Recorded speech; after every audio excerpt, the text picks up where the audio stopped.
Boom, boom, boom. All right. Welcome, everybody. I am Natasha. Natasha, this is Karen. Hi, Karen. This is Sarah. And this is Cheryl. And Brianna. Yay! We did it. That's the hardest part, guys. I'm not even joking. So today, we had intended to do some recapping and some revisiting of some issues that we were talking about last year. But when we started to research the topic for today, there had proved to be more to discuss than we anticipated. So we think we're going to stay pretty focused on environmental protection and justice and talk about some of the history and what's going on presently with the Environmental Protection Agency and some bills that are attempting to be passed, some bills that are very much at loggerheads with one another. Who wants to start? I could start, Karen could start, Cheryl could start, Sarah could. I could talk about how I came up with this idea. So you and I, actually, we were talking about maybe looking at some climate change stuff because we haven't called out climate change in a little while. And I ran into this environmental justice issue, which I had not previously been familiar with, which is crazy because it turns out it's an idea that's been around for a long time. So I felt bad about that. But then I found out that there's an entire Office of Environmental Justice. And I thought, this is great. Let's find out some wonderful things that we've been doing and let's support them. I looked for some bills. I found 2 bills to support environmental justice and 1 bill that's less supportive. And so then I said, let's research it. And I'm afraid that maybe it's not as good as I was hoping that it was. So the basic idea is that vulnerable communities, so minority communities, poor communities, other, at-risk communities, often suffer the consequences of things like climate change more than other people. And the example I was thinking of was Katrina. So when all of the low-lying areas in the, affordable housing got flooded out, they suffered worse than people in nicer houses up on the hill, if you will. So that's an example of how, an entire community can be more impacted by these things that we're doing. And so we should try to mitigate that. That's not fair that they should bear the burden of our lifestyles, is it? So Cheryl, I think, looked into a little bit of the history of how we started to address this. Yes. Oh. She muted herself, I think. Come back. Cheryl, you're still muted. Oh. Oh no. All right. Who else knows the history? All right. I don't know the history. I have some examples recently. While Cheryl looks frustrated. So my job this week, because what Karen did was give us each a little assignment of something to research and look into so that we would come to the table with a piece of the puzzle to add. And the problem with mine was that she wanted positive examples of success stories from the EPA. And what I discovered is that the EPA is unsuccessful most of the time. And that is because of a combination of factors, most of which is really poor organizing and not enough funding going to staffing. So it's one of those things where you want to be able to call your congresspeople and say, the EPA works, give them money so they can keep doing it. But really what it is the EPA hasn't worked because you already don't fund them enough. Give them more money, for God's sake, and get them where they need to be, because they've literally never been where they need to be. And the success stories that they have listed on their own website even are very qualified successes. You look into them more than just the surface little article that they give you. There was the top example was a Navajo reservation where they sold or they rented land to be mined for uranium in the 40s through the 80s. And over 500 uranium mines were just abandoned and left like radioactive waste just out in the environment, and people were literally building homes out of radioactive stone and like uranium laced mortar, and like it was the cancer rates and everything. And so the EPA managed to nail some of the mining companies for, I think it was $100 million, which sounds great, but really when you're talking about a cleanup of that scale is not adequate. And they are still struggling a lot with figuring out cleanup. And like, you know, one of the kind of gross ironies of this is that they are doing the cleanup themselves. They are the victimized party, and yet a lot of times they are the ones that are also being employed to go in there and clear things out. And it's just, that's one of the marginalized communities, specifically Indigenous people, really get screwed badly. We saw recently the protests in North Dakota for the oil pipeline, and it's a similar thing even here with the Navajo people. The water was being contaminated with some chemical that I can't remember the name of it, but it was like the largest plume in the United States, going right into the Colorado River and into their drinking water as a result of the same mining. So you have a lovely like uranium issue, and then you have a water contamination issue. So the EPA is doing what they can to go after these companies that essentially what they did was they sold off the land to other people so that they could just deny liability for it. And the EPA was able to track them down and get them to pay out, because otherwise it's taxes that have to pay for the cleanup, which is bullshit. So they are helping, but it's not enough. And that's really the recurring theme that I saw everywhere, was like, they're trying, the aims are good, but they're just not able with the resources that they have to do what they need to do. So that's where I stand with them, is like the EPA needs to be there, because otherwise companies do things like abandon radioactive mines. But, you know, we just have never made them the priority that they need to be in terms of funding. Yeah. Hey, can you all hear me now? Yes. Thank you. Finally, I'm not messing with that again, hopefully. So I did a little bit of research on the EPA, and, you know, at the beginning, looking at this Office of Environmental Justice absolutely sounds fantastic, right? Their goals are fantastic.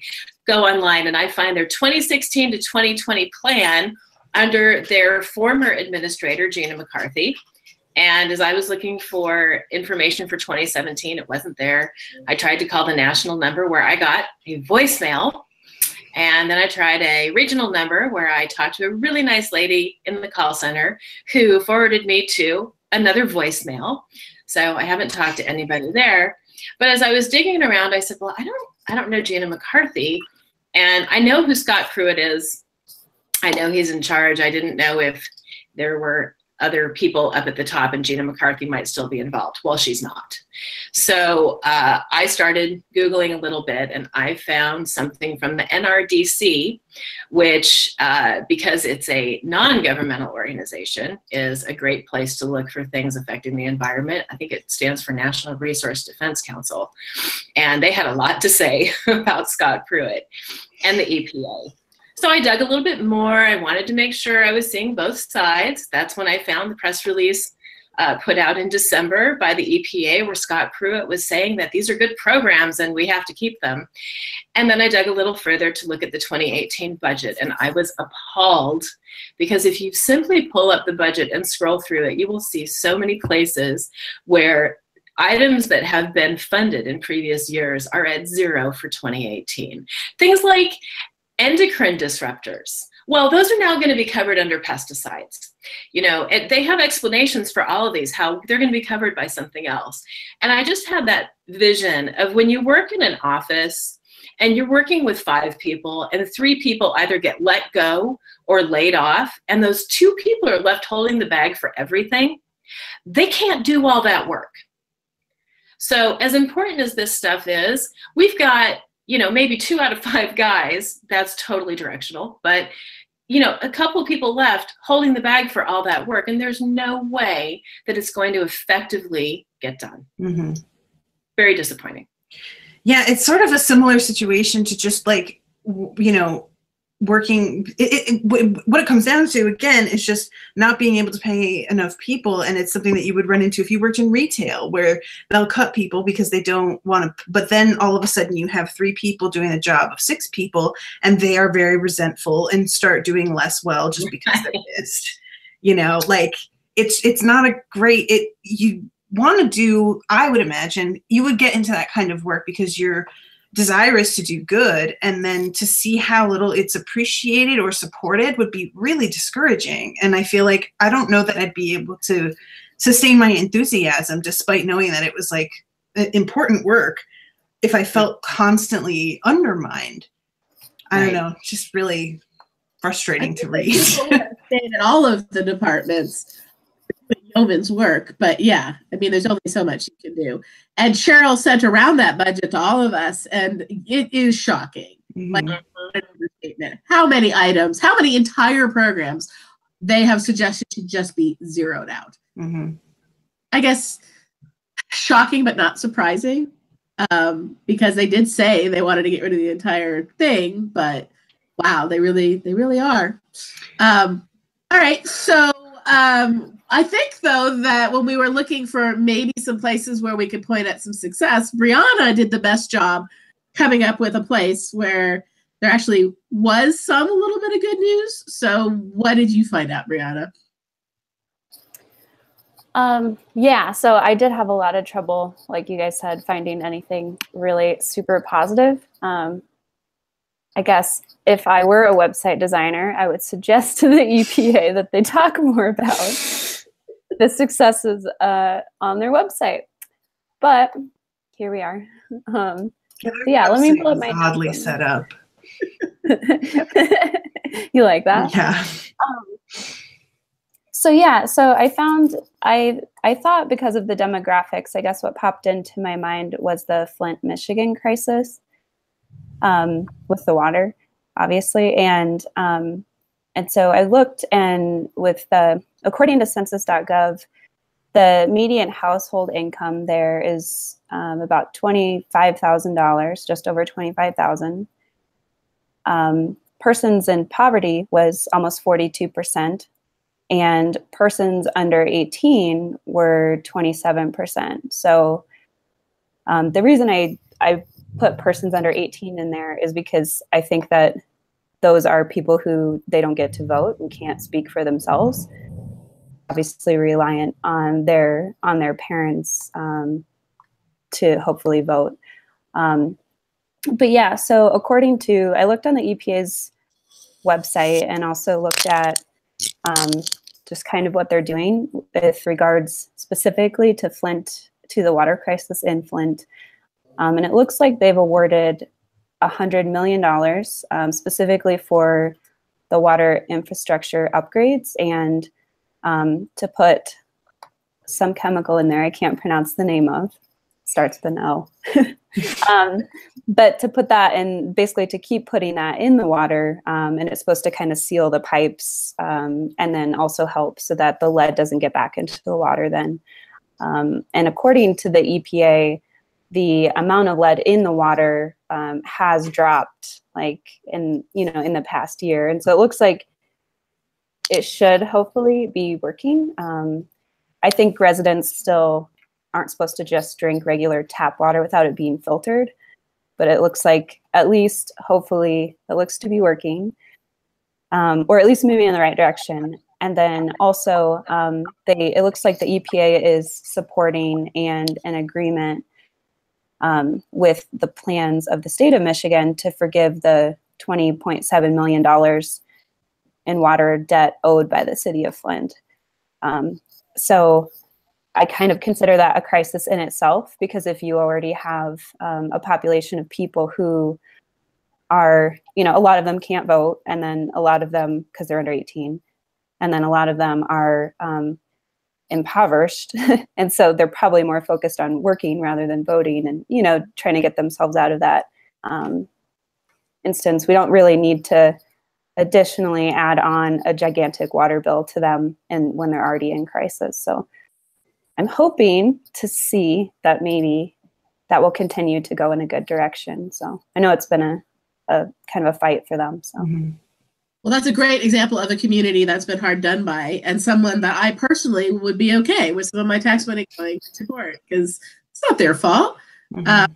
And we should be looking after all of us. And so, yeah, that's a place where some justice is well served. So I am happy to hear that at least they have an idea and that we're getting somewhere with it. So thank you for a little tiny ray of sunshine. That's you, Brianna. Something.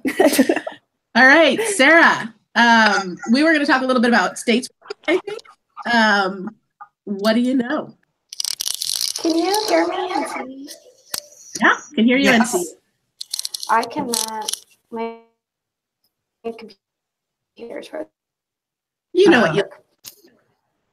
So I looked and that happened. And, kind of continuing on our general trend for what's been happening is it's pretty sad. There's not a lot that's been going on that I can say as a quote unquote success story. And it's kind of what we have noticed emerge since last year when Trump pulled out of the Paris Climate Accord, when it's now been put on localities to protect the environment and to fight for these protections and regulations, because the national level of government isn't going to do it. And it's even looking now more like it's going to be harder and harder to get state governments to do it. And I'm reminded last year when I went to the EPA luncheon, where Myron Bell, who was heading the transition, was talking about it, and, talking about how the EPA doesn't need to exist because every state has its own agency that can do the exact same thing.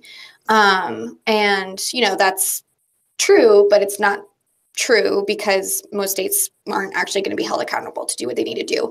And that was shown last year in the incredible lack of legislation I could find that passed that pertained to environmental justice. And even proposals for it was few and far between to be able to find. And I do think parts of that is what gets covered in the news more and et cetera. But also just last year did not seem to be a good year for the environment. But California passed Assembly Bill 617, which is quote unquote a down payment to environmental justice. And it goes along with the same lines that we've been talking about this whole time of trying to address people who are living in the poorer and more disenfranchised communities that are often way disproportionately impacted and affected by pollution. So this would limit carbon emissions or cap and requires greenhouse gases emission permits. It addresses the air pollution for the most burdened communities in the state. And then they left a loophole open in it where facilities could continue to trade pollution credits in lieu of replacing their older equipment through this program called Reclaim, which is a thing. So pretty much they just have to pay for polluting instead of just not polluting, which I don't really understand. Don't get me started. Yeah. That doesn't really make sense to me. That's something you found a good bill that got passed. Yeah, and But in then then in New York also passed. New York City Council passed a bill that would help communities of color who bear a disproportionate burden of environmental injustices, such as air pollution and its associated health problems. It amended the city's administrative code to require a citywide study on potential environmental justice communities, and the results have to be made public and put on the city's website. And then there's also another bill that they passed to develop plans to address environmental injustices of communities in color and low-income communities. And they have to have plans looked at and reestablished every 5 years and put into place and stuff like that. And then finally, New York had a bill cross over, but it didn't pass. That was a state constitutional amendment that would give New Yorkers the right to clean air and water and a healthful environment. It was called the Environmental Bill of Rights. that was something. And other than that, that is literally all I could find. So yeah, let's try to make this year better. Yeah, the like disagreements on voting for things that I just find to be so basic are the parts that really shock me. Like Flint, they had to vote to change their water supply from the Flint River back to the lake, and it was a 4-5 vote. 4-5 vote, and it took them like months to finally vote too. It was just, I think the judge in charge of that said that the lack of leadership was utterly breathtaking, was the phrase he used. It's just unbelievable. How is this up for debate? I don't understand that. I get so mad, guys. Goodbye to Sarah. I want to say that New York is a 2-year state, so that bill is still alive. Yay! All right. Thank you very much. Sarah has to go, everybody, so she won't be able to call, but thank you, Sarah. Thanks for the info and a little bit of good stuff. Bye. Which also is a great segue into the fact that it's the beginning of the year and a lot of the states are going back into session. So the last several months, we were mostly calling Congress because our states were out for the summer. However, Colorado is back in session as of a few days ago. Missouri also in session. Texas, no session this year. No session at all. So you're still going to call Congress. But I still get emails from John Ratcliffe asking me whether I think we should punish abortion doctors. As a reminder, if you want to look up when your state goes in and goes out, you can Google CSL calendar, and they've got a really great website, National Council of State Legislatures. So that's a great place to get the info so you can figure out if you should be calling, if you can call your state or if it's Congress. I apologize. I meant to include that in the newsletter for this week and I completely forgot, but I'll do it in the next one. And it is on the website, so. And we can put it out the next couple of weeks. All right, so that brings me to my part, the bills in Congress that we might call about today. And then we might start calling the states again after this. But there is a specific bill, the Environmental Justice Small Grants Program Act of 2017, which is where they look for communities they think they can help with specific things, like Brianna's Chemical, that might help solve the problem. So I really want that to work. I really wish we had 10 examples where $100 made all the difference. We don't. I think we should keep trying and put scientists all over that. And then the opposing bill is the Wasteful EPA Programs Elimination Act of 2017, which would propose to eliminate environmental justice as a thing we even worry about anymore at all. So the sponsors for those two different bills are different. Some people think one is a good idea. Other people think the other is a good idea. I actually want to call my member of the House, Diana DeGette, so not my senator, but my congresswoman, because Congress gets to decide the budget. And I don't know if you've been hearing about the budget, but they're working on one. And I'm afraid this isn't getting any attention at all based on all of the other really important things that are being talked about. So, which we won't get started on because we'll just yell right at each other. But I think we should not forget the EPA. We should not forget the, Environmental Office, or the Office of Environmental Justice. They deserve our support. So let's take our representatives by surprise and remind them that somebody is watching. And as usual, our little band here, we're like, let's not just put poor people, let's not kill poor people or put them in jail or things. That's not right. Kill them slowly with cancer, whatever. Yeah, no good reason. So those are the bills. HR 2695, good bill. Want to call to support that. HR 958, Wasteful EPA Program Elimination Act. I would like to oppose that. So that's my thinking. And those are our bills. You guys call whoever you want. We don't have So Karen, just to confirm, so those are bills that are in the House right now. Those are currently in the House. Obviously, they do have to get passed in the Senate as well, but both of them are currently in the House. Okay. And the good one will never get a hearing, but we're going to try and call anyway. Okay. And I will probably take my call offline so you all don't have to hear me cough through it. Oh, Fair enough. everybody's sick. Natasha, do you want to go first? Yeah, I'll go first. Since I don't get to call my state guys, I have to call Ted Cruz. Ted Cruz, environmental justice warrior. I meant to, I wanted to mention too about, since this is the first recording of the new year, some people I have seen making some resolutions regarding activism.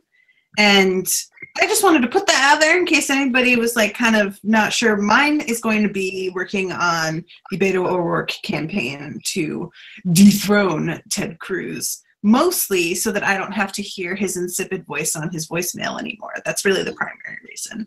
Everything else is just great. So, And I hate that voicemail as well. it's awful, and y'all are about to hear it. Here we go. Sit back and enjoy the dulcet tones.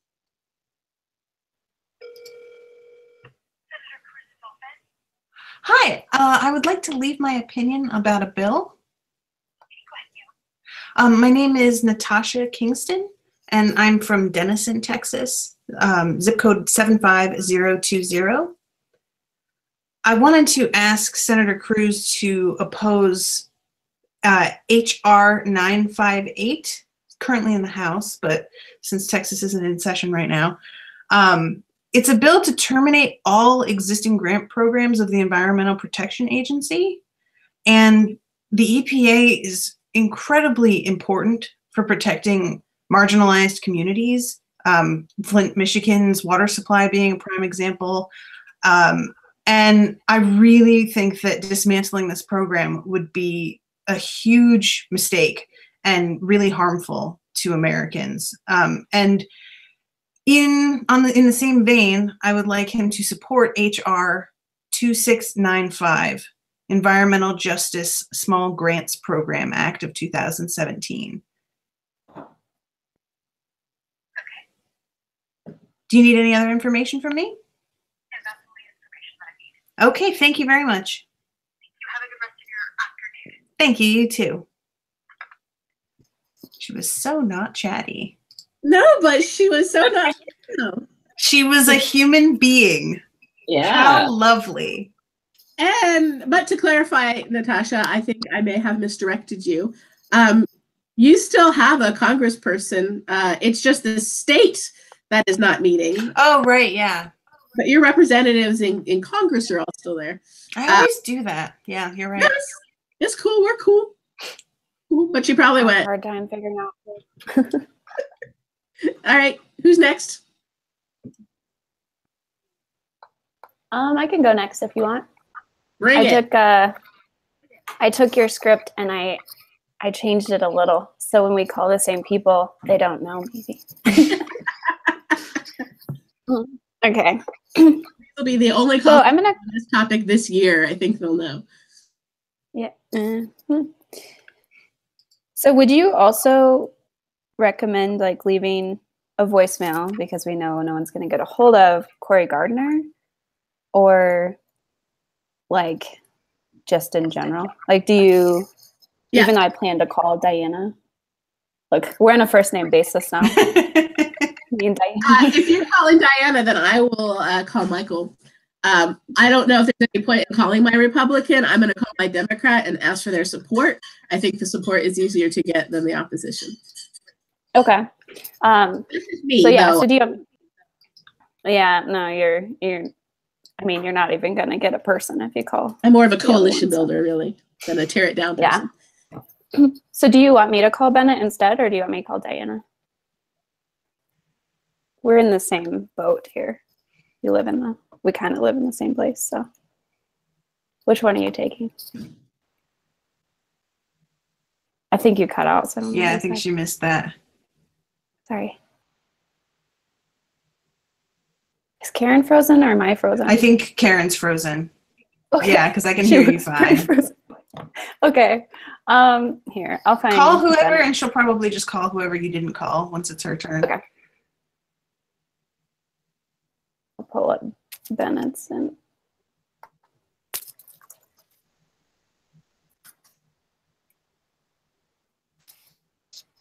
She looks so serious in her frozen state. I know. Okay.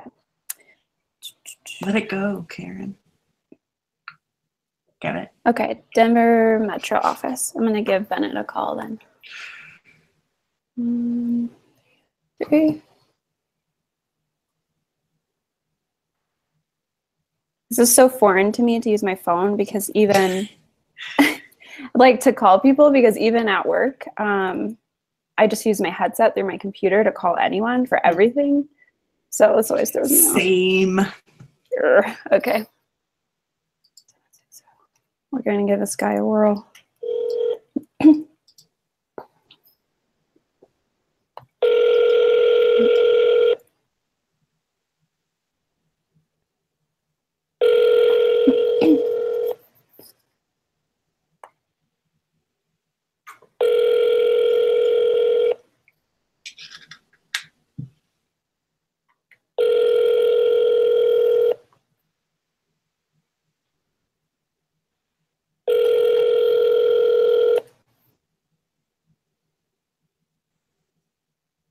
Thank you for calling the Denver office of United States Senator Michael Bennet, located at 1127 Sherman Street. If you are connecting to this voicemail during regular business hours, we are on the phone with other callers. If you need a call back from an advocate who can assist you with your problem with a federal agency or an immediate need, press 1 for our action line. If you are calling with a message for Senator Bennet, press 0. For an office direct... This is the voice message box for Senator Bennet. Please also consider emailing a message to him via our website, bennett.senate.gov, which will give us an opportunity to start a dialogue with you in this new term. Thanks for calling. Hi, my name is Brianna Beecher. I live in Denver at 80218. I was calling to share my opinion on a couple of bills. And primarily, I think that we're being made more aware of the impact of climate change and the potential impacts of climate change. And so I think it's important to help vulnerable communities who suffer at a disproportionate rate. Primarily, I'm concerned of all the items that have been knocked down to $0 in the latest EPA budget. So I'm hoping that you will please support HR 2695, the Environmental Justice Small Grants Program Act, and oppose HR 958, which is the Wasteful EPA Programs Elimination Act. I believe these programs have produced valuable successes and they shouldn't be abandoned. And in general, I would like to see a budget that takes vulnerable populations into consideration. Thank you. How lovely. Well done. Excellent job. I wanted to alert our listeners, once this is posted on iTunes, Karen lost her internet all of a sudden, entirely, which is exactly what happened to somebody I was recording with last night. And I'm wondering if I have a curse on me. She's back. Hopefully she stays. So just wanted to let y'all know, but hopefully she's back and it will be fine. I know it's off topic, but just another plug for net neutrality, right? Oh my God. Listen. Comcast. Oh wait, I'm saying a neutral country. Nope. Just text. I'm sorry, I missed the call. What did Diana say? She was excellent. Was she happy to hear from you? I just left a voicemail. So I like to right. I like to think the voicemail is happy to hear from me, but I left a voicemail at the Denver office. So. Good. All right. Well, I'm sorry that I dropped out. Did I miss Cheryl calling too, or is she still not calling because she's just hacking it up over there? I'm going to do it separately. It will not play well on air, I promise. Your voice is just so like 2 weeks ago, Karen was on the phone with me. She was like, so we're going to call it this week? And I'm like, yeah, let's do it. And she's like, oh, no, we should skip this week. I'm like, So yeah, maybe. yeah, and if you make me laugh, it's even worse. Thank you so much. Sorry. All right, so I am going to call, you know what, I'm calling Diana to get to. I called I'm going to call the DC office. I am going to use my Build Track 50 app so that I can just look her up and off I go. Oh, snap.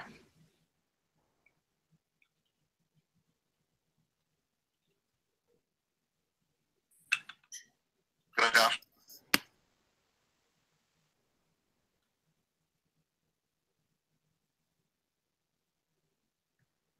Out of bill.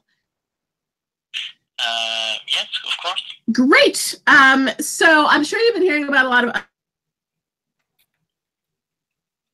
ever more acutely the impact of climate change. I think it's important to help vulnerable communities who suffer a disproportionate rate.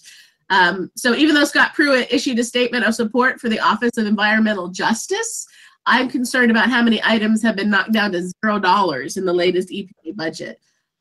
So that's what I'm calling about.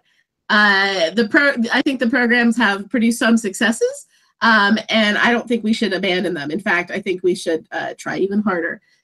So I am calling, please support HR 2695. No, tragedy struck. I Well, was like waiting for that to happen too. listeners, just rest easy knowing she is performing her civic duty despite it not being aired. She is a dedicated citizen, even though she doesn't live here anymore.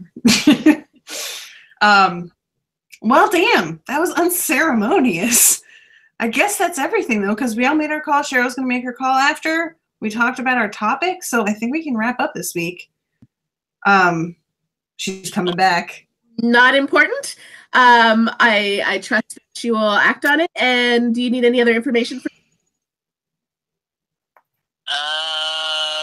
Information about what exactly? Oh, like my zip code or anything? Oh, yeah. I had not the opportunity to talk to the Congresswoman in person about this topic, but as I offered you, I wrote this all down and she will write you an answer if you want. No, I don't need an answer. I would just like to get my opinion down. Thank you. Okay, thank you very much. Have a nice day. All right, you too. Bye-bye. Bye. That was less than encouraging. You guys didn't hear that whole thing, did you? You went away for the middle of it. You got the intro to your speech out. It cut away. And then it came back right as you were asking him if he needed more information from you. All right. Well, we should probably wrap this up before it gets any worse. However, Yeah. I did want to say that I was shocked by how much trouble Cheryl had getting the information and wound up digging through 60 pages of budget to find out what's going on. And shame on them. Shame on them for making it hard. And for like hiding these terrible things they're doing in these big documents while putting out statements saying they're supporting it. Right. We've got It's to be double vigilant. So yeah, don't believe them. Stay vigilant, and we'll, together we'll keep trying to make a difference. Constant vigilance. You got it. Thank you guys so much for coming. Thank you, Bye. Karen, for bearing with us while this went in and out. Thanks, guys. It's great to see you. I'm glad to be back on the horse. Yay! All right. See everybody next week. Bye-bye. Bye.